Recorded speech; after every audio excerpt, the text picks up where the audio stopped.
ഈ ബുക്ക് ഏതാണെന്നറിയാവോ? എന്താണ് മിസ് അത്? ഇത് നമ്മുടെ പള്ളിയിലെ 150 വർഷത്തെ ചരിത്രമാണ് ഈ ബുക്കിലുള്ളത്. പണ്ട് നമ്മൾ ക്രിസ്ത്യാനികൾ കേരളത്തിൽ അറിയപ്പെടുന്ന കൃഷിക്കാരും കച്ചവടക്കാരുമൊക്കെ ആയിരുന്നു. അന്ന് ഇടപ്പള്ളി സ്വരൂപത്തിന്റെ തെക്ക് ഭാഗത്തായിരുന്നു പാലാരിവട്ടം പള്ളി. കൃഷിക്ക് പറ്റിയ മണ്ണായിരുന്നതുകൊണ്ട് പല ഭാഗത്തു നിന്നും ക്രിസ്ത്യാനികൾ പാലാരിവട്ടത്തേക്ക് കുടിയേറിയവരുടെ എണ്ണം വർദ്ധിച്ചു വന്നപ്പോൾ ഒരു പള്ളി വേണമെന്ന ആവശ്യവും ശക്തമായി. അങ്ങനെയിരിക്കെ 1000 വീട്ട് നായർ പ്രമുഖന്മാർക്ക് സ്വന്തമായ തെക്കേ ചുള്ളിപ്പറമ്പ് ശ്രീ പള്ളത്ത് വർക്കി മണവേലിന് വന്നു ചേരുകയും അദ്ദേഹം അത് പള്ളി പണിയുവാൻ ദാനം നൽകുകയും ചെയ്തു. അങ്ങനെ കുറ്റിക്കാട് വെട്ടിയും വന്യജീവികളെ ഓടിച്ചും മുളയും ഓലയും കൊണ്ട് താൽക്കാലികമായി ഒരു കുരിശുപള്ളി പണിയുകയും ചെയ്തു. അതിന് മാർ യോഹന്നാൻ മാന്താന എന്ന് നാമകരണം ചെയ്യുകയും ചെയ്തു. പിന്നീട് 1820 കുരിശുപള്ളിക്ക് പകരം അവിടെ ഒരു ദേവാലയത്തിന് കല്ലിടുകയും പണിക്ക് വന്നവർക്ക് പാച്ചോറും ചക്കരക്കാപ്പിയും നൽകുകയും ചെയ്തു. അങ്ങനെ പാച്ചോർ ഒരു നേർച്ചയായി. 1849 ആ ദേവാലയത്തിന്റെ വെഞ്ചിരിപ്പ്. 1860 പള്ളിയുടെ സെമിത്തേരി പണിയഴിപ്പിച്ചു.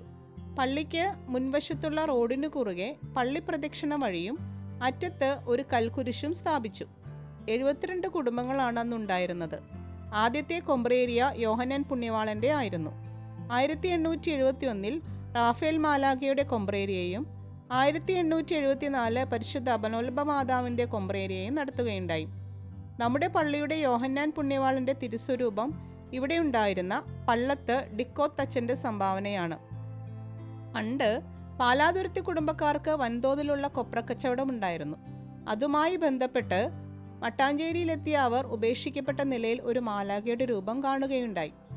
അവർ ആ രൂപമെടുത്ത് വീട്ടിൽ കൊണ്ടുവരികയും തുടർന്ന് ഒരുപാട് അത്ഭുതങ്ങൾ അതിൽ നിന്നുണ്ടാവുകയും ചെയ്തു. അങ്ങനെ ആ രൂപം ഒരു പള്ളിക്ക് നൽകുവാൻ അവർ തീരുമാനിച്ചു. നറുക്കെടുപ്പിലൂടെ തെരഞ്ഞെടുത്തപ്പോൾ പലതവണയും നമ്മുടെ പള്ളിയുടെ പേരാണ് അവർക്ക് ലഭിച്ചത്. അങ്ങനെ അവർ മാലാഖയുടെ ആ രൂപം നമ്മുടെ പള്ളിക്ക് ദാനം ചെയ്തു. ക്രമേണ നമ്മുടെ പള്ളി മാലാഖയുടെ തീർത്ഥാടന കേന്ദ്രമായി മാറി. മാലാഖയുടെ സ്വരൂപം എഴുന്നള്ളിക്കുന്ന ദിവസം പള്ളിക്കുളത്തിൽ ഒരു സ്വർണ്ണ മത്സ്യം പൊങ്ങി വരികയും അതിനെ പിടിക്കുവാനായി പല ആളുകളും തട്ടുകെട്ടി കാത്തിരിക്കുകയും ചെയ്തു എന്ന് കഥകളുണ്ട്. അങ്ങനെ വർഷങ്ങൾ കഴിഞ്ഞു. പള്ളി വളർന്നു. പള്ളിയോട് ചേർന്ന് കന്നുകാലി ചന്തകളും അങ്ങാടിയും ഉണ്ടായി. പള്ളിയിലെ പല കുടുംബങ്ങളും അവരുടെ പുരയിടവും നിലവും പള്ളിക്ക് ദാനം ചെയ്തു. ദരിദ്ര കുടുംബങ്ങൾ പിടിയേരി പള്ളിക്കായി മാറ്റിവെച്ചു. അങ്ങനെ പള്ളിയുടെ അംഗസംഖ്യ കൂടിയപ്പോൾ ജോസഫ് ഓലപ്പുറത്തച്ഛനാണ് ഇപ്പോൾ കാണുന്ന ദേവാലയം പണിതത്. ഇമ്മാനുവൽ ലോപ്പസ് അച്ഛൻ 1978 ഡിസംബർ 8 മാതാവിന്റെ തിരുനാൾ ദിനത്തിൽ പള്ളിക്ക് തറക്കല്ലിട്ടു. അങ്ങനെ 100ഉം 150 വർഷവും നമ്മൾ ആഘോഷിച്ചു. ഇതാണ് നമ്മുടെ പള്ളിയുടെ ചരിത്രം. ഓ, നമ്മുടെ പള്ളിക്ക് ഇത്രയും വലിയ ചരിത്രമൊക്കെ ഉണ്ടായിരുന്നാ? ഈ ബുക്കിലില്ലാത്ത കാര്യങ്ങൾ നമുക്കൊരു ഡോക്യുമെന്ററി ആയിട്ട് ചെയ്താലോ? നീ എന്താണ് ജോൺ ഇവിടെ സംസാരിച്ചോണ്ടിരിക്കുന്നത്? എന്തോ മിസ്? ഏബലേ, ജോൺ എന്താ പറഞ്ഞത്? മിസ്സേ ഡോക്യുമെന്ററി ജോയിൻ ചെയ്യാന്ന് പറഞ്ഞു. ആ, വെരി ഗുഡ് മോനെ, നീ പേടിക്കൊന്നും വേണ്ട കേട്ടോ. നമ്മൾ എല്ലാ വർഷവും എന്തെങ്കിലുമൊക്കെ ആയിട്ട് ചെയ്യാറുണ്ട് +3കാര്. ഈ വർഷവും നമുക്ക് ചെയ്യാം. ഡോക്യുമെന്ററി നമുക്ക് അടിപൊളിയാക്കാം.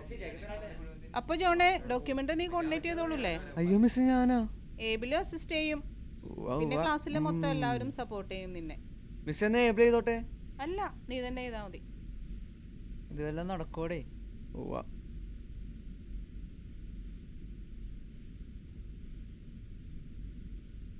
ഹലോ ഹലോ, എടന്ത് പരിപാടിയാണ് നീ കാണിച്ചത്? എടാ, അത് പിന്നെ മിസ് പെട്ടെന്ന് എഴുന്നേപ്പിച്ചെത്തിയപ്പോൾ എനിക്കൊന്നും പറയാൻ തോന്നിയില്ല. എടാ, ഇനിയിപ്പോൾ ഞാൻ എന്ത് ചെയ്യും?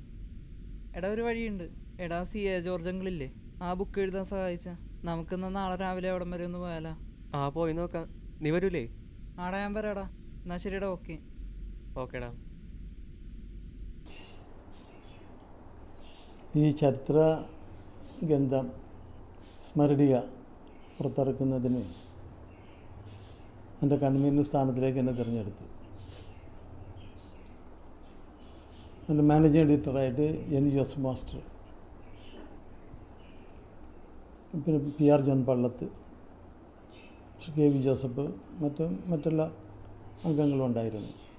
അപ്പം ഞങ്ങൾ ഈ 150-ാം വാർഷികം ഗ്രന്ഥസ്മരണിക ഇറക്കുന്നതിന് മുന്നോടിയായിട്ട് ഇടവകയിലെ ഒരു സ്റ്റാറ്റിസ്റ്റിക്സ്, ഒരു സ്ഥിതി വിവര കണക്കുകൾ എടുത്തു. ഒറ്റ ദിവസം കൊണ്ട് കംപ്ലീറ്റ് ക്രോഡീകരിച്ചു. ആ ഒറ്റ ദിവസം കൊണ്ട് എടുക്കാൻ നമ്മളത് നിർബന്ധിതരായി. അത് ഭംഗിയായിട്ട് നിർവഹിച്ചു. അത് യുവജനങ്ങളാണ് അതിന് നേതൃത്വം കൊടുത്തത്. KCYM, CLC, പിന്നെ KTSN ടീച്ചേഴ്സ്, പിന്നെ ഓൾട്ടർ ബോയ്സ്, ഇങ്ങനെ യുവജനങ്ങൾ തന്നെ അതിന് ഒറ്റ ദിവസം കൊണ്ട് തന്നെ അത് പൂർത്തീകരിച്ചു, ക്രോഡീകരിച്ചെടുത്തു.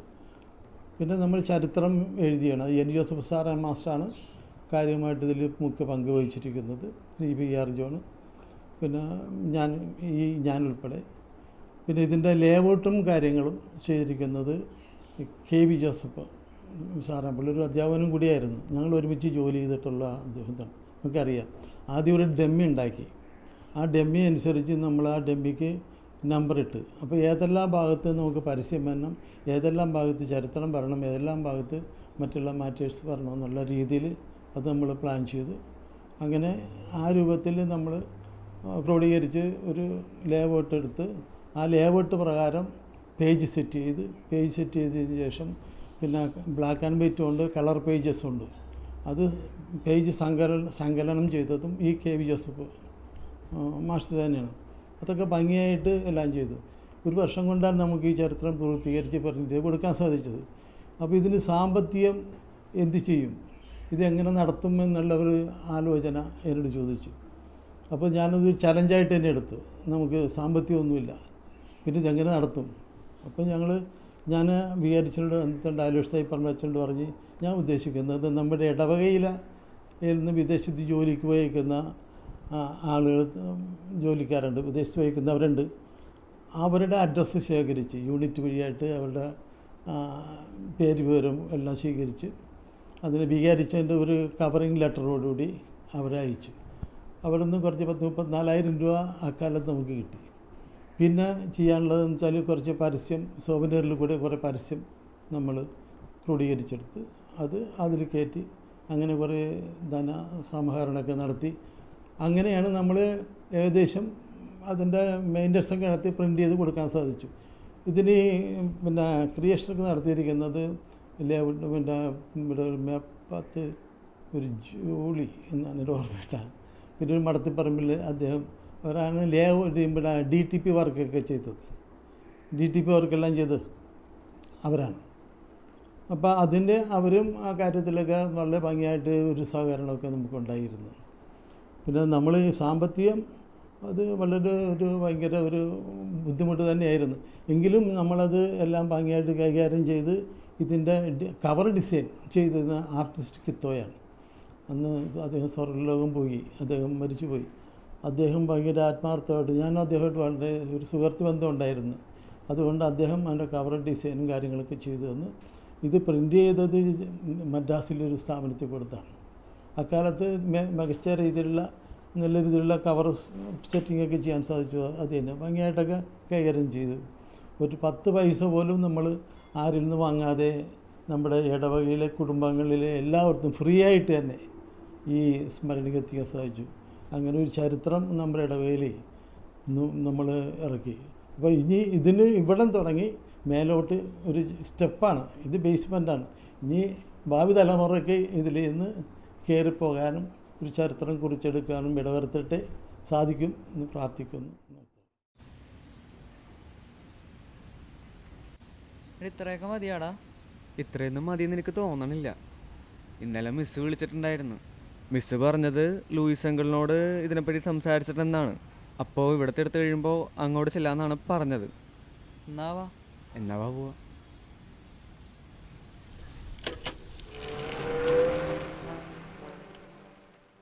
കുടുംബ യൂണിറ്റിൻ്റെ ഫോട്ടോസ്റ്റാറ്റ് പതിപ്പ് എന്ന് പറയുന്നത് അപ്പസ്തോല പ്രവർത്തനങ്ങളിൽ 2-ാം അധ്യായത്തിലാണ് ഇത് തുടങ്ങുന്നത്. അതായത് അവർ ഭവനങ്ങൾ തോറും കൂടുകയും ഏകമനസ്സായിരിക്കുകയും അപ്പം മുറിക്കുകയും അവരുടെ കയ്യിലുള്ളതെല്ലാം പൊതുവായി കൊണ്ടുവരികയും അത് പരസ്പരം പങ്കുവയ്ക്കുകയും ചെയ്തു എന്ന് പറയുന്ന ഒരു കാഴ്ചപ്പാടിൽ നിന്നാണ് ഈ കുടുംബയോഗങ്ങളുടെ ആരംഭം. നമ്മുടെ ഇടവകയിൽ ഈ കാഴ്ചപ്പാടിലാണ് കുടുംബയോഗം ആരംഭിക്കുന്നത്. അത് ആരംഭിക്കാനായിട്ട് അന്ന് നേതൃത്വം കൊടുത്ത ഒത്തിരി മനുഷ്യരുണ്ട്. അതിലൊന്ന് CJ ഹെൻറി എന്ന് പറഞ്ഞ മൺമറഞ്ഞു പോയ എനിക്ക് ഗുരുതുല്യനായി നിൽക്കുന്ന ഒരു മനുഷ്യനാണ്. മറ്റൊന്ന് പ്രഥമ സെക്രട്ടറി ആയിരുന്ന ശ്രീ CA ജോർജ് ഉണ്ട്. പിന്നെ ഒരു വിൻസെൻ്റ് അത്തിപ്പറമ്പിലുണ്ട്. പിന്നെ ഒരു സിസ്റ്റർ മേരിക്കുട്ടിയുണ്ട്. പിന്നെ ഒരു NC ജോർജ് ചേട്ടനുണ്ട്. അദ്ദേഹം നാനാട്ട് NC ജോർജ് ചേട്ടനുണ്ട്. പിന്നെ മേരി ടീച്ചർ പള്ളത്തുണ്ട്. Philomena Alexander Pulluparambil. പിന്നെ KJ ജോർജ് ചളിക്കവട്ടം. പിന്നെ അവറാച്ചൻ, അദ്ദേഹം കളക്ടറേറ്റിലൊരു ജീവനക്കാരനായിരുന്നു. അങ്ങനെ തുടങ്ങി കുറേ ആളുകൾ ഇതിൻ്റെ പിന്നിൽ പ്രവർത്തിച്ച ആളുകളാണ്. ഇപ്പോൾ C വാർഡിലാണെങ്കിൽ അങ്ങനെ ഓരോ വാർഡുകളിലും പ്രത്യേക ആളുകളുണ്ട്. ഈ ചുരുങ്ങിയ സമയത്ത് അത് നമുക്ക് പറയാൻ പറ്റില്ല. അപ്പോൾ അന്ന് ഉണ്ടാക്കുന്നതിൽ ഓരോ ഏരിയ കണ്ടിട്ട് അല്ലെങ്കിൽ ഒരു സ്ഥലത്ത് പോയിട്ട് നമ്മൾ ഒരു 25 വീട്ടിൽ താഴെ, അതാണ് ആ കണക്ക്, 25 വീട്ടിൽ താഴെയുള്ള ആളുകളെ കണ്ടിട്ട് നമ്മളൊരു ഏരിയ പോലെ നിശ്ചയിച്ചിട്ട് നമ്മൾ അവിടെ വച്ച് ഈ കുടുംബ യൂണിറ്റിൻ്റെ കാര്യം പറയുകയാണ്. പക്ഷേ വളരെ ബുദ്ധിമുട്ടുണ്ടാകുന്ന അവസ്ഥകളാണത്. കാരണം കേരളത്തിൽ ആദ്യമായിട്ട് കുടുംബ യൂണിറ്റ് ഉണ്ടാക്കുന്നത് പാലാരിവട്ട ഇടവകയിലാണ്. കുടുംബ യൂണിറ്റ് എന്താണെന്ന് ആളുകൾക്ക് അറിയില്ല. അപ്പോൾ നമ്മൾ ചെന്നൊരു 25 വീട്ടുകാരെ സംഘടിപ്പിച്ച് കൂട്ടി ഇങ്ങനെ പറഞ്ഞു വരുമ്പോൾ അവർക്ക് വിരുദ്ധമായ അഭിപ്രായങ്ങളുള്ള ആളുകളുണ്ട്. എന്തിനാണ് കുടുംബയോഗം? ഞങ്ങൾ പള്ളി പോകുന്നവരാണ്, ഞങ്ങൾ കുമ്പസാരിക്കുന്നവരാണ്, ഞങ്ങൾക്ക് കുദാശകൾ കിട്ടുന്നുണ്ട്, പിന്നെ ഇത് നിങ്ങൾക്ക് വേറെ പണിയൊന്നുമില്ലാത്തവർക്ക് വേണ്ട ഒരു സാധനമാണ് എന്ന് പറഞ്ഞ് നിരുത്സാഹപ്പെടുത്തും. നമ്മൾ തടുത്തുകൂടി വരുമ്പോഴായിരിക്കുള്ളൂ അതിൽ ഏറ്റവും അടുത്ത 2 സുഹൃത്തുക്കൾ 2 സ്ഥലത്തായിട്ട് ഒരു വീട് കഴിഞ്ഞിട്ടുള്ള 2 കുറച്ചപ്പുറത്തായിരിക്കും അയാളുടെ അടുത്ത സുഹൃത്തുള്ളത്. അപ്പോൾ ആ സുഹൃത്തിനെ വേറൊരു യൂണിറ്റിലേക്ക് പോകുമ്പോൾ ഇവർക്ക് സഹിക്കില്ല. അതിപ്പോൾ നമ്മൾ ഈ പഴയ പറയുന്നത് പോലെ കുമ്പാരിയും ആയിരിക്കും. അപ്പോൾ ഒരു കുമ്പാരി അപ്പുറത്തും ഒരു കുമ്പാരി ഇപ്പുറത്താകുമ്പോൾ അവർക്ക് ബുദ്ധിമുട്ടാണ്. അപ്പോൾ അവർക്ക് അത് പ്രശ്നമായി. വീണ്ടും ഇതിൻ്റെ അകത്ത് തന്നെ ചിലപ്പോൾ പരസ്പരം അതിർത്തി തർക്കത്തിൻ്റെ പേരിലോ മറ്റേതെങ്കിലും പ്രശ്നങ്ങളുടെ പേരിലോ പരസ്പരം സംസാരിക്കാത്ത ആളുകളുണ്ടാവും. അപ്പോൾ അവരും ഈ കൂട്ടത്തിലുണ്ട്. അപ്പോൾ അവരെ തമ്മിൽ യോജിപ്പിക്കണം. അപ്പോൾ ശ്രമകരമായൊരു ദൗത്യമായിരുന്നു ഒരു കുടുംബ യൂണിറ്റ് ഉണ്ടാക്കുക എന്ന് പറയുന്നത്. ആദ്യം ആ ഗ്രൂപ്പിൽ ഒരു 25 പേരോ അല്ലെങ്കിൽ നമുക്ക് കിട്ടുന്ന ആ പ്രദേശത്തിൻ്റെ മാപ്പ് അനുസരിച്ച് കിട്ടുന്ന ആളുകളെ വളരെ കൃത്യമായിട്ട് അവരുടെ ഉള്ളിൽ ഒരു ഐക്യരൂപം ഉണ്ടാക്കുകയായിരുന്നു കുടുംബയോഗം ചെയ്ത ആദ്യത്തെ ജോലി. ആ ഐക്യരൂപം ഉണ്ടാക്കിയതിന് ശേഷമാണ് നമ്മൾ കുടുംബയോഗം ഉണ്ടാക്കാൻ തുടങ്ങിയത്. അങ്ങനെ ഉണ്ടാക്കി ഒത്തിരി സമയമെടുത്തു. അതുകൊണ്ടാണ് ഈ 78 എന്ന് നമ്മൾ പറയുകയും പിന്നീട് നമ്മൾ 84-ലാണ് ഇതിൻ്റെ സംയുക്ത വാർഷികം നടക്കുന്നത്.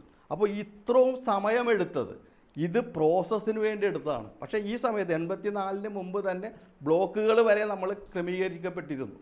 അപ്പോൾ ഇങ്ങനെയെല്ലാം എടുത്താണ് നമ്മൾ ഇതിൻ്റെ ഒരു പ്രക്രിയയിലേക്ക് വരുന്നത്. അപ്പോൾ സ്വാഭാവികമായിട്ടും നമ്മൾ ഇതിൻ്റെ ആദ്യത്തെ ഒരു ബ്ലോക്ക് മീറ്റിംഗ് എന്ന് പറയുന്നത് നടക്കുന്നത് മദർ ഇന്ത്യ പ്രിൻറ്റേഴ്സിൽ അവിടെ ആയിരുന്നു. B വാർഡിലാണ് ഇതിൻ്റെ ആദ്യത്തെ യൂണിറ്റ് ഉദ്ഘാടനം ചെയ്യുന്നത്. അപ്പോൾ ഇങ്ങനെ വളരെ ബുദ്ധിമുട്ടി വളരെ ത്യാഗങ്ങൾ സഹിച്ചാണ് നമ്മുടെ ഇടവകയിൽ കുടുംബയോഗങ്ങൾ ഉണ്ടാവുന്നത്.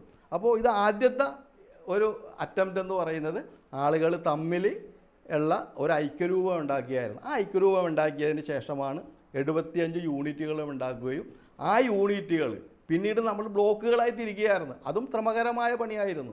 കാരണം ഓരോ സ്ഥലത്ത് ഓരോ ബ്ലോക്കിൽ എത്രയൊക്കെ യൂണിറ്റുകൾ വരണം, ആരൊക്കെ വരണം, അങ്ങനെയൊക്കെയുള്ള ശ്രമകരമായ പണികൾ. പക്ഷേ അതെല്ലാം നമ്മൾ ഈ കാലയളവിൽ ആക്കുകയും ഓലപ്പുറത്തച്ഛൻ പാലാരിവട്ടം പള്ളി ഉദ്ഘാടനം ചെയ്യുന്നത് 1983 ജാനുവരി 30 പിന്നീട് ചക്കരക്കലച്ചൻ വരികയും ഈ കുടുംബയോഗത്തിന് ഒരു ഏകരൂപം ഉണ്ടാക്കുകയും ചെയ്തു. ബ്ലോക്കുകളാക്കി A വാർഡിൽ ഇത്ര ബ്ലോക്ക്, B വാർഡിൽ ഇത്ര, സിയിൽ ഇത്ര, ഡിയിൽ ഇത്ര എന്ന രീതിയിലൊക്കെ ക്രമീകരിക്കപ്പെട്ടു. പിന്നീട് അതിന് കേന്ദ്രസമിതി ഉണ്ടാക്കി. അങ്ങനെ പ്രഥമ കേന്ദ്രസമിതി 1983 അവസാനം അതിൻ്റെ 84 ആദ്യ കാലഘട്ടങ്ങളിൽ നിലവിൽ വരികയും ശ്രീ CJ ഹെൻറി അതിൻ്റെ പ്രഥമ പ്രസിഡൻറ്റും CA ജോർജ് പ്രഥമ ജനറൽ സെക്രട്ടറിയും അഗസ്റ്റിൻ വെപ്പാത്ത് ട്രഷററും ആയിട്ടുള്ള സമിതിയാണ് അതിൽ വരിക. അതിൽ ഫിലോമിന ആൻ്റണി പുല്ലുപറമ്പിൽ അവർ ജോയിൻറ്റ് സെക്രട്ടറി ആയിരുന്നു. PR മേരി പള്ളത്ത് ടീച്ചർ, അങ്ങനെയൊക്കെയുള്ള ഒത്തിരി സഹകരണങ്ങൾ. NC ജോർജ് ഏട്ടൻ വൈസ് പ്രസിഡൻ്റായിരുന്നു. അങ്ങനെ പിന്നീട് അത് ഇങ്ങനെ അവിടെ വെച്ച് വളരെ സംയുക്ത വാർഷികം ആഘോഷിക്കുകയും പാലാരിവട്ടം പള്ളിയുടെ ചരിത്രത്തിൽ ആ വാർഷികത്തിൽ പങ്കെടുത്തവർ മറക്കാത്ത രീതിയിലുള്ള മാസങ്ങൾ നീണ്ടു നിൽക്കുന്ന മത്സരങ്ങളും ആഘോഷങ്ങളുമായിട്ടാണ് അത് സമാപിച്ചത്. ആരുടെ അടുത്ത് പോടാ? അത് തന്നെയാണ് ഞാൻ ആലോചിക്കണം, ആരുടെ അടുത്ത് പോവും? ചിന്തിക്കണം.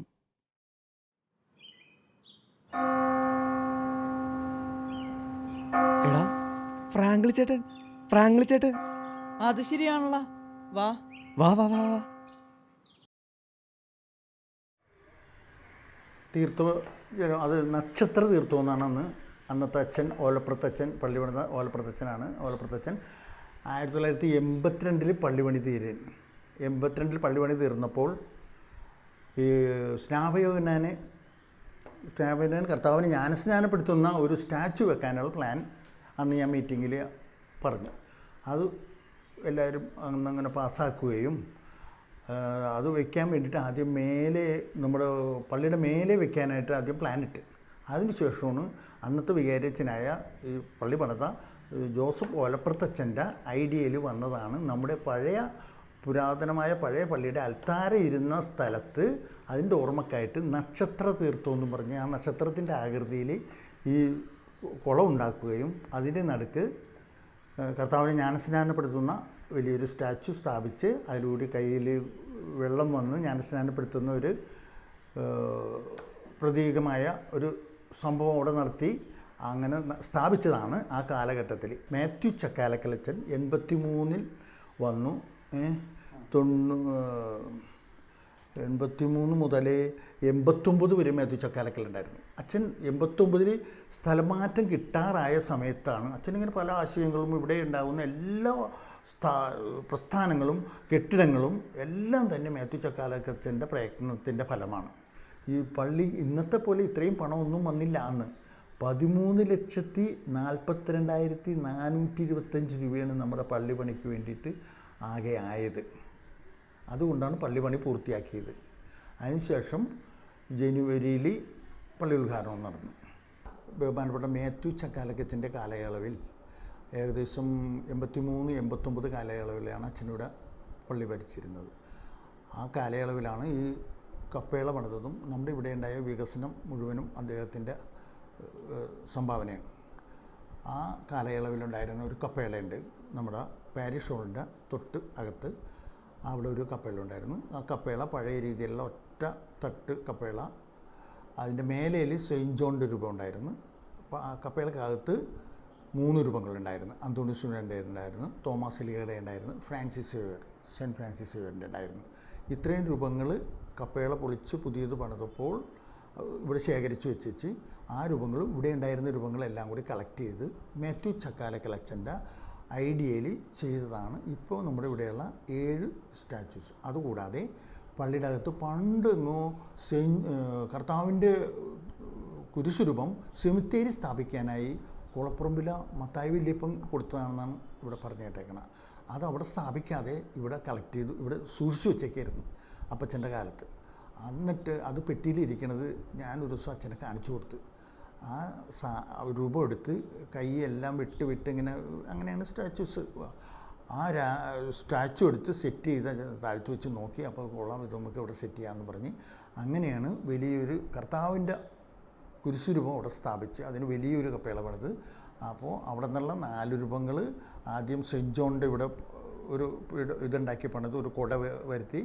അതിനുശേഷം തോമസ് ലീഗ, കൊച്ചുരേസ്യ പുണ്യാളത്തി, അതിൻ്റെ അപ്പുറത്ത് തിരുഹൃദയം. അപ്പോൾ ഇതിന് ശേഷം അച്ഛന് മാറ്റം കിട്ടുന്ന അവസരത്തിലാണ് കപ്പേളകൾ പണിയാമെന്നും പറഞ്ഞ് അച്ഛന് അതിൻ്റെ ഐഡിയ വന്നത്. അതിനുശേഷം അച്ഛൻ അന്ന് പണ്ട് സെമിത്തേരിയിൽ ഇത് പണിയണതും സെമിത്തേരി ഇത്തിരി മനോഹരമാക്കിയതും എല്ലാം പല കാര്യങ്ങളുടെയും ഉത്ഭവം പാലാരൂട്ടവും. അപ്പം മാത്യു ചക്കാലക്കച്ചൻ വളരെ മുൻപേ ചിന്തിച്ച ഒരു കാര്യമാണ് മനോഹരമായ സെമിത്തേരി.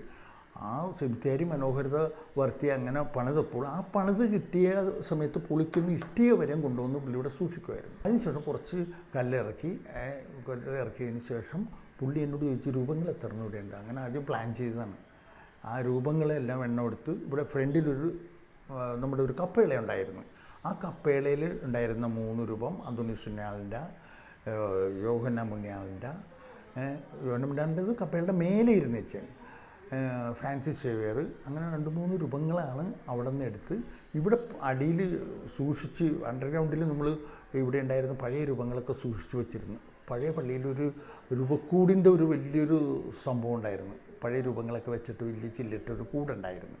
അതിൽ നിന്ന് കളക്ട് ചെയ്ത രൂപങ്ങളും അന്ന് പിന്നെ ഒരു മാതാവിൻ്റെ രൂപം ഇത്രയും പകുതിക്ക് പൊട്ടിയതായിരുന്നു. നമ്മളിപ്പോൾ അവിടെ സ്ഥാപിച്ചേക്കുന്ന മാതാവിൻ്റെ ഫാത്തിമ മാതാവിൻ്റെ രൂപം അത് അച്ഛൻ കൊണ്ടുവന്ന് അതിൻ്റെ പൊക്കത്തിനനുസരിച്ച് ഒരു കോല് കുത്തി നിർത്തി അച്ഛൻ തന്നെയൊക്കെ അത് പൂർത്തീകരിച്ച് ഷേപ്പാക്കിയിട്ട് പിന്നെ ചീക്കൂട്ടിച്ചേട്ടൻ എന്ന് പറഞ്ഞ ഒരു ആർട്ടിസ്റ്റ് ഉണ്ടായിരുന്നു. പുള്ളിയാണ് അതിൻ്റെ പെയിൻറ്റിങ്ങൊക്കെ ചെയ്ത് ഓരോ രൂപങ്ങളും ഭംഗിയാക്കി. പിന്നെ അതുകൂടാതെ കർത്താവിൻ്റെ രൂപം, കർത്താവ് കുരിശ് കിടക്കുന്നതിൻ്റെ പാർട്സായിട്ട് സൂക്ഷിച്ചു വെച്ചിരിക്കുകയായിരുന്നു. അതെല്ലാം കളക്ട് ചെയ്ത് ഇവിടെ നിന്ന് എടുത്ത് നമ്മൾ അതിനുശേഷം അത് ഇത്രയും സ്ഥലങ്ങൾ കണ്ടെത്തി ഇത്രയും രൂപങ്ങൾക്കുള്ള ഒരു ചെറിയ കപ്പേള പോലെ അച്ഛൻ്റെ ഐഡിയയിൽ പണിതതാണ്. നമ്മുടെ ഈ പള്ളി പണിത് ചുമ്മാർ ഓലപ്പുറത്തുനിന്നുള്ള എൻജിനീയറാണ് നമ്മുടെ പള്ളിയുടെ എൻജിനീയർ. പുള്ളി വളരെ കഷ്ടപ്പെട്ടാണ് ഇത് പണിതത്. ഇതൊരു പ്രത്യേക ഡിസൈനാണ്. അന്നത്തെ കാലഘട്ടത്തിൽ ഏറ്റവും മനോഹരമായ പള്ളി തന്നെയായിരുന്നു 45-42 കൊല്ലത്തിന് മുമ്പ്. ആ സമയത്ത് ഈ പുള്ളി വന്ന് കംപ്ലീറ്റ് പ്ലാനും പറഞ്ഞ് സർവ്വതും പറഞ്ഞ് ഞാൻ ഓർക്കുന്ന ചില്ല് ഇട്ട ജനേലകളുടെ മൂലക്ക് ഒരു കുരിശാകൃതിയിലുള്ള ചില്ലിട്ടുണ്ട്. അതിൻ്റെ മൂലക്ക് സെയിം കളറ് ആ മഞ്ഞ തന്നെ മൂലക്ക് ഇട്ടപ്പോൾ ഞാൻ പറഞ്ഞു സാറേ ഇത് മൂലക്ക് വേറൊരു കളറ് ഇട്ടാൽ ഭംഗി ഇതിലും വ്യത്യാസമുണ്ട്. അപ്പോൾ ഞാൻ അന്ന് അഭിപ്രായം പറയുമായിരുന്നു. അപ്പോൾ സാർ പറഞ്ഞു വേണ്ട മോനെ അത് ഒരേ കളർ തന്നെ കിടക്കട്ടെ എന്ന് പറഞ്ഞു.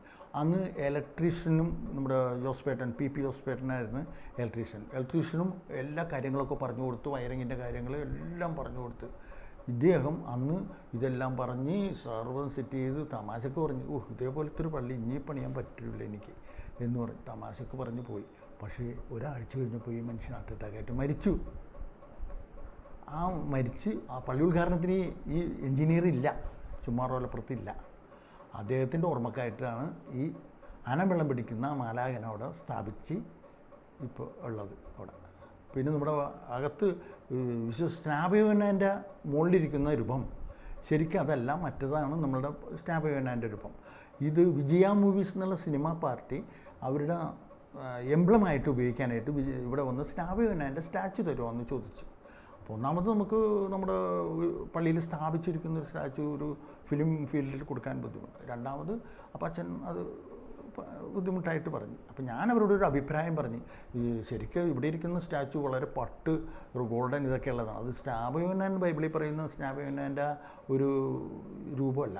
അപ്പോൾ അത് നിങ്ങൾ തോൽ വസ്ത്രമൊക്കെ ഉള്ള ഒരു സ്നാപയോനാനെ നിങ്ങൾ തന്നെ നിർമ്മിച്ചിട്ട് അത് നിങ്ങൾക്ക് ഉപയോഗിക്കും, പിന്നെ നിങ്ങൾക്ക് ഇഷ്ടമുണ്ടെങ്കിൽ അത് തന്നാൽ മതി എന്ന് പറഞ്ഞു. അതിനുശേഷം അവരിത് ഉപയോഗിച്ച് അത് ഇതേപോലെ ഇപ്പോൾ നമ്മുടെ ഇവിടെ ഇരിക്കുന്ന സ്നാപയോനാന ഉണ്ടാക്കി അവരുടെ വിജയ മൂവീസിൻ്റെ ഇന്നും ഫിലിം കാണുമ്പോൾ ഫസ്റ്റ് വരുന്ന എംബ്ലം ഇതാണ്. അത് അവരുടെ ഉപയോഗം കഴിഞ്ഞ് കുറച്ച് 1-2 വർഷത്തിന് ശേഷം അവരിവിടെ കൊണ്ടുവന്ന് തരികയാണ് ചെയ്തത്. ആ സ്റ്റാച്ചു ആണ് ഇപ്പം നമ്മൾ മുകളിൽ സ്ഥാപിച്ചേക്കണം, നമ്മുടെ അൽത്താരയുടെ മേലെ സ്ഥാപിച്ചേക്കുന്നത്. വിജയ മൂവീസിൻ്റെ തന്ന സ്നാപയോനാൻ്റെ രൂപമാണ് ഇപ്പോൾ അവിടെ നിലവിൽ നിൽക്കുന്നത്. നൊവേന പരിശുദ്ധ നിത്യസഹായ മാതാവിൻ്റെ രൂപം നൊവേന പണ്ടുകാലം മുതലേ ഉണ്ട്. സ്നാപയോനാൻ്റെ നൊവേന തുടങ്ങിയത് നമ്മളുടെ ജോസഫ് പനക്കലച്ചൻ്റെ കാലഘട്ടത്തിലാണ്. ഞങ്ങളൊക്കെ വളരെ ചെറുതായിരുന്ന കാലഘട്ടത്തിൽ ജോസഫ് പനക്കലച്ചൻ്റെ കാലഘട്ടത്തിലാണ് സ്നാപയോനാൻ്റെ നൊവേന തുടങ്ങിയത്. അത് അന്ന് വെള്ളിയാഴ്ച തന്നെയായിരുന്നു നൊവേന. പിന്നെയാണല്ലോ നമ്മൾ മാറ്റിയത്, മാലാഖയുടെ ഒരു ചേഞ്ച് വരുത്തിയല്ലോ. നന്നായിട്ട് രാവിലെ വൈകിട്ടൊക്കെ നൊവേന ഉണ്ടായിരുന്നു. പഴയ ബുക്കിൽ ഇപ്പോഴും കാണാൻ നൊവേന പുസ്തകത്തിൽ സ്നാപയോനാൻ്റെ നൊവേന ആഘോഷമായിട്ടിവിടെ നടന്നിരുന്നൊരു കാലഘട്ടമുണ്ട്. ഇപ്പോൾ അത് മാറി എന്താണ് അത്രയും ഇതില്ല. പിന്നെ മാലാഖയുടെ നൊവേന തുടങ്ങുന്നത് മാത്യു ചക്കാലക്കലാണ്. മാത്യു ചക്കാലക്കൽ അച്ഛൻ പിന്നെ ഫ്രാൻസിസ് സേവിയർ താന്നിക്കപ്പറമ്പിലുണ്ട്. ആ പുള്ളി ആണ് ഉല്ലൂർ പോയി മാലാഖയുടെ നൊവേന പുസ്തകം അവിടെ നിന്ന് കൊണ്ടുവന്ന് നമുക്ക് പറ്റുന്ന രീതിയിൽ അതിലുള്ള പാട്ടുകളും ഇതൊക്കെ വേണ്ട രീതിയിൽ ക്രമീകരിച്ച് പ്രാർത്ഥനകളും എല്ലാം ക്രമീകരിച്ചിട്ട് ചക്കാലക്കലച്ചൻ്റെ കാലഘട്ടത്തിലാണ്, മാത്യു ചക്കാലക്കലച്ചൻ്റെ കാലഘട്ടത്തിലാണ് ഇവിടെ തുടങ്ങുന്നത് മാലാഖയുടെ. അതിങ്ങനെ തുടർന്ന് വന്ന് തോമസ് പുളിക്കനത്തിൻ്റെ കാലഘട്ടത്തിലാണ് ഇത്രയും ആർഭാടപരമായിട്ടും കൂട്ടുതിരുന്നാളും മാലാഖയുടെ നോവേനക്കാളുമൊന്നും അന്നും ഇന്നും അതെ യോഗന മുന്നാളിൻ്റെ ഉപരി മാലാഖയുടെ പള്ളി എന്നാണ് നമ്മുടെ ഇവിടെ അറിയപ്പെടുന്നതല്ല. അത് അണ്ടർഗ്രൗണ്ട് റൂം എന്നാണ് ഇപ്പോൾ പറയണം. അന്ന് പള്ളി പണിത സമയത്ത് ഇത്രയും സാമഗ്രികളെങ്കിലും സൂക്ഷിക്കാമെന്ന് കരുതി ഞാൻ അന്നുണ്ടായിരുന്ന കമ്മിറ്റിക്കാരൊക്കെ കൂടി പറഞ്ഞ് ഇങ്ങനെ അടിയിലൊരു റൂം ഉണ്ടാക്കിയാണെങ്കിൽ കൊള്ളാം. അപ്പോൾ ഏകദേശം ഫില്ല് ചെയ്ത് പോയി.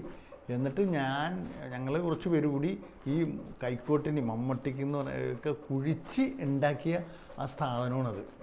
അത്രയും ഇത് കുഴിച്ചിട്ടുണ്ടാവും. അത് കുഴിച്ച് തേച്ച് വാർത്ത് അപ്പോൾ ഒരാളുടെ ഹൈറ്റിൽ ഏകദേശം ഒരു 5.5 അടി ഹൈറ്റ്, 6 അടി അളവ് ചെന്നാൽ മുട്ടും, 5 അടി ഹൈറ്റിൽ ഫ്ലോർ ചെയ്ത് ഇപ്പോൾ വലിയ വെള്ളം വന്നാൽ കയറും. പക്ഷേ എന്നാൽ അത്രയും വലിയ പ്രശ്നമില്ല.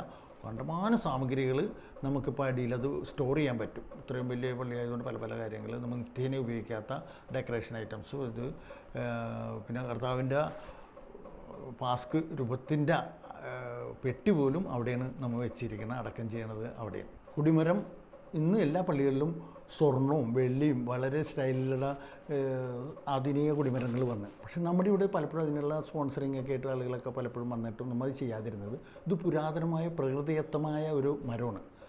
പല പള്ളികളിലും ഉണ്ട് കൊടിമരമാണ്. അമയന്ത്ര എന്നാണ് അതിനെ പറയുക, അമയന്ത്ര മരം എന്നാണ് പറയണം. ഈ മരം പുരാതനമായിട്ട് എൻ്റെയൊക്കെ അപ്പച്ചൻ്റെ അപ്പൂപ്പൻ്റെ കാലത്ത് അവർ യുവാക്കളായിരുന്ന സമയത്ത് ഞങ്ങളുടെ കുടുംബത്തിൻ്റെ പറമ്പിൽ നിന്ന്, വേലാശ്ശേരി പറമ്പിൽ നിന്ന് ഒരുമാതിരി മുഴുത്ത കൊടിമരത്തിന് വേണ്ടിയിട്ട് ഈ അമേന്ദ്ര മരം പറിച്ച് എല്ലാവരും കൂടി ആഘോഷമായിട്ട് കൊണ്ടുവന്ന് ഇവിടെ നട്ട്, അന്ന് ഇത്തരം പുരോഗതിയും റോഡൊന്നും ഇല്ലല്ലോ, നട്ട് മുട്ട് വെച്ച് ഇങ്ങനെ അടക്കാമരത്തിൻ്റെ മുട്ട് വെച്ച് പിടിപ്പിച്ച് ആ പ്രായക്കാരായ കാരണന്മാർ മരിക്കുന്നതിന് മുമ്പൊക്കെ എന്നോട് പറഞ്ഞിട്ടുണ്ട്. അപ്പോൾ അപ്പച്ചൻ പറഞ്ഞിട്ടുണ്ട്. അങ്ങനെ മുട്ടുവെച്ച് പിടിപ്പിച്ച് വളർത്തി വലുതായതാണ്. 100 നൂറ്റാണ്ട് പഴക്കമുണ്ട്.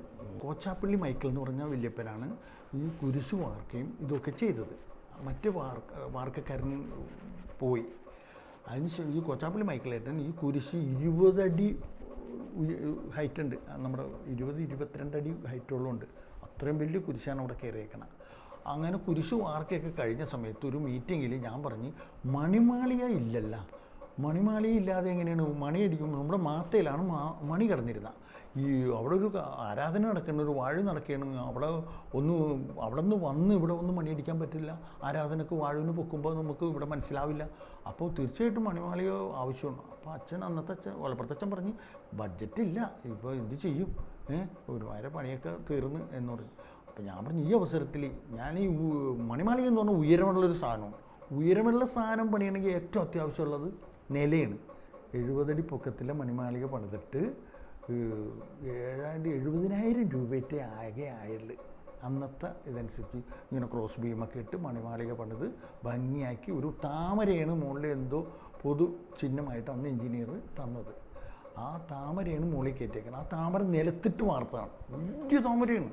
വലിയ താമരയാണ്. ആ നിലത്തിട്ട് വാർത്തെന്ന് വെച്ചാൽ മണ്ണ് കൂമ്പിൽ കൂട്ടിയിട്ട് ഇതേപോലെ സിമെൻറ്റിൽ വാർത്ത് അരിഞ്ഞ് അങ്ങനെ 3 കഷ്ണമായിട്ടാണ് വാർത്തത്. മണിമാളികയിലോട്ട് മണി കയറ്റാൻ ഈ മാത്തയിലാണ് നമ്മുടെ മണി കിടന്നിരുന്നത്. അപ്പച്ചൻ്റെ കാലത്ത് മണി ഈ മാത്തയിൽ കിടക്കണം. ഇവിടെ ഒരു ആഞ്ഞിലി ഉണ്ടായി, ആഞ്ഞിലിമേ കയറ് കെട്ടിയേക്കണ്, അത് അടിക്കും. അങ്ങനെയാണ് ഇവിടുത്തെ മണി ഇത്രയും കാലം വെച്ചു. അത് അഴിച്ച് മേലെ കയറ്റിയത് എൻ്റെ ചേട്ടൻ ജോയി വൈലാശ്ശേരിയാണ്. ചേട്ടനൊക്കെ കയറി മണി ഇറക്കി, അതിൻ്റെ റെയിലിറക്കി, റെയിൽ അവിടെ കയറ്റി, ഈ മണി കയറ്റി അവിടെ കയറ്റി മണിയടിച്ച്. അങ്ങനെയാണ് അത്. പിന്നെ രണ്ടാമത്തുള്ളൊരു മണി കിടക്കുന്നത് പണ്ട് ഇവിടെ ഉണ്ടായിരുന്നൊരു പാട്ടുകാരൻ, ലാറ്റിൻ പാട്ടുകാരൻ ജോസ് പേട്ടൻ പള്ളത്തിൽ നിന്നുണ്ടായി. പുള്ളി സമ്മാനിച്ച മണിയാണ് താഴ്ത്ത് കിടക്കണ മണി. 2003-2004 കാലഘട്ടത്തിൽ ഈ മണിക്ക് പൊട്ട് വീണു. ഈ മണിക്ക് പൊട്ട് വീണപ്പോൾ മണി ഇറക്കി രണ്ടാമത് ഉടച്ചു വാർക്കാനുള്ളൊരു പ്ലാനിട്ട്. അത് നമ്മുടെ പുളിക്കൽ സുഹൃതൻ എന്ന് പറഞ്ഞ ആളുടെ മകളുടെ കല്യാണം വന്നപ്പോൾ ഞാൻ പറഞ്ഞു, ഇങ്ങനെ ഒരാളെ മുട്ട്, അപ്പോൾ അത് നടക്കാൻ സാധിക്കും. പുള്ളിനോട് അന്ന് സൈമണച്ചൻ പറഞ്ഞ്, അങ്ങനെ അച്ഛൻ്റെ കാലഘട്ടത്തിൽ ഈ മണി പൊട്ടിയത് ഇറക്കി പുള്ളിയുടെ ചിലവിൽ 10,000-80,000 രൂപയുടെ പുള്ളി അന്ന് മുടക്കി കിലോ കണക്കിന് മെറ്റീരിയൽ കൂട്ടി ഉടച്ച് വാർത്ത് കയറ്റിയതാണ് ഇപ്പോൾ നമ്മൾ അടിച്ചുകൊണ്ടിരിക്കുന്ന മണി. എടാ ഇല്ലാതെ അല്ലേ? പിന്നെ അല്ല, എഡിറ്റിംഗ് അറിയുമെന്നാണ് ഞാനിപ്പോൾ ആലോചിക്കണം. ആരെയും ആ അതാണ് അതിൻ്റെ ഒരു ഇത്. എഡിറ്റ് ചെയ്യാൻ അറിയാവുന്ന ആരെങ്കിലും അറിയോ നിനക്ക്? നീ തന്നെ എഡിറ്റ് ചെയ്യടാ. ഇത് തന്നെ കഷ്ടപ്പെട്ടാണ് ഞാൻ ചെയ്തത്. ഇനി ഇതും കൂടി ചെയ്. നിന്നെ കൊണ്ട് ഇതൊക്കെ നടക്കൂലേ? പിന്നെ യൂട്യൂബൊക്കെ ഉണ്ടല്ലോ, നോക്കി പഠിച്ചാൽ മതി. എന്നാ പിന്നെ ഒന്ന് ചെയ്ത് നോക്കാല്ലേ? അതൊക്കെ അത്രേ ഉള്ളൂ, നീ നോക്കടാ.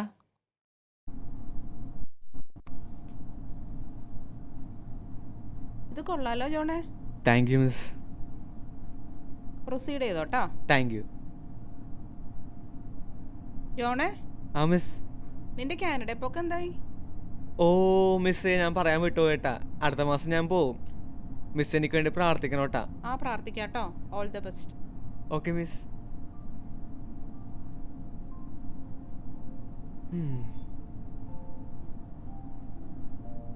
ഈ പള്ളി ഒരുപാട് ഞാൻ മിസ് ചെയ്യും.